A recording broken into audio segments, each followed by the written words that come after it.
अस्सलाम वालेकुम, मैं हूँ Nazia Idrisi. Welcome back my channel. उम्मीद है आप लोग सब खैरियत से होंगे।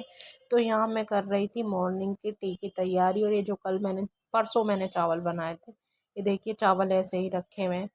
3 दिन से मैं अपने दाल चावल ही खा रही हूँ और वो दाल चावल जब भी ख़त्म नहीं हो रहे, जबकि मैंने इतने कम बनाए थे। पता नहीं इतनी बरकत क्यों होती है। और देखो टाइम हो रहा है 11:30, 12 ही बजने वाले हैं। और मैं पूरी रात सोई नहीं थी, नमाज़ पढ़ के सोई थी। तो मैं उठ गई थी 10:30 बजे, पर उठी दिल नहीं कर रहा था। फिर उठ के थोड़ा सा वॉकआउट वगैरह करा। और हमारे यहाँ देखिए पानी जो है गंदा आ रहा है, बाहर से परमानेंट पानी मंगाना पड़ रहा है। वो तो भला हो सामने वाली आंटी का, जो हमसे कह देती है पीने का पानी तुम यहाँ से ले लो। बड़ी दिक्कत हो रही है, हमारी लाइन में गंदा ही पानी आ रहा है, पीने का पानी नहीं आ रहा।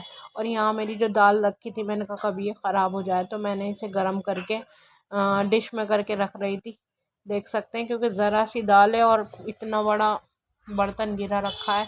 मुझे वैसे ही गिरी हुई जगह बुरी लगती हैं। अपना जो सामान हो उसे जल्दी से सिंगवा के रख दो। और वैसे भी इतने सारे बर्तन ऑलरेडी पहले ही रखे हुए थे ढके हुए यहाँ पे।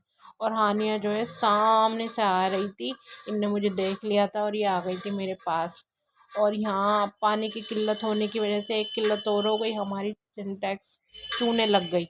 तो मुझे बर्तन धोने का भी पानी इन बर्तनों में भर के रखना पड़ रहा है, क्योंकि पानी भरा ही नहीं जा रहा। सिनेटैक्स नहीं आके रखी जाएगी। और ये देखिए पानी मैंने भर लिया कुकरों में, भगोनों में। वैसे है नहीं इसका, पर क्या करें, अल्लाह की कुदरत देखिए। पानी नहीं आता तो इंसान कैसे परेशान हो जाता है। और यहाँ जो है इंडक्शन पे पता नहीं क्या क्या गिरा रखा था।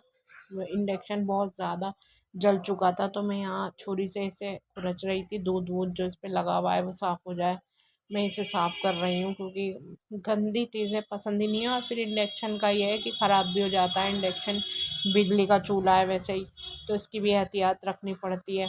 और यहाँ मैंने सारी सफाई कर ली थी, बस फर्श धुलना रह गया था, तो मैं यहाँ धो रही हूँ। ऐसा हो नहीं सकता कि हमने धोया हो फिर भी उसे ना धोना पड़ा हो। कई कई बार हमारा घर धुल जाता है, पता नहीं क्या।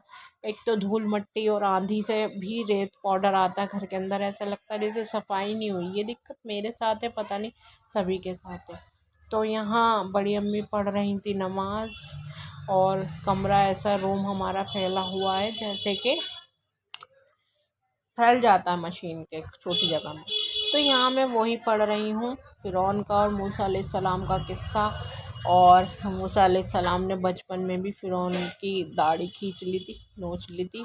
और वो उन्हीं के महल में पला था। और उन्हें उन्होंने दूध पिलाया, उन्होंने किसी का नहीं दूध पिया। और अल्लाह का वो देखो, जो उनकी असली माँ थी उनसे ही उन्हें ही महल में मिलवाया। उन्हें फ़िरौन ने कहा तुम इन्हें दूध पिलाती रहो, और उसे पैसे भी दिए दूध पिलाने के। उसकी सगी माँ ही उसे दूध पिला रही। तो इससे, इस नसीहत से ये पता चलता है कि अल्लाह जो हमारे लिए करता है वो ज़्यादा बेहतर होता है। जो हम सोचते हैं वो इतना बेहतर नहीं होता। अल्लाह ताला ने उन्हीं से, उन्हीं की माँ को दूध भी पिलवाया, और बच्चा भी वो जो फ़िरौन को कत्ल कर फ़िरौन जिसने मारा, वो ही बच्चा उन्हीं के महल में पला। तो कितनी बड़ी है। और पैसे अलग मिले, अपना ही बच्चा खुद पाल देंगे।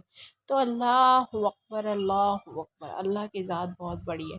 तो आपको मेरा व्लॉग कैसा लगता है, आप मुझे कमेंट्स करके ज़रूर बताएं। और मेरी वीडियो आपको कैसी लगती है, लाइक करें, शेयर करें और चैनल को सब्सक्राइब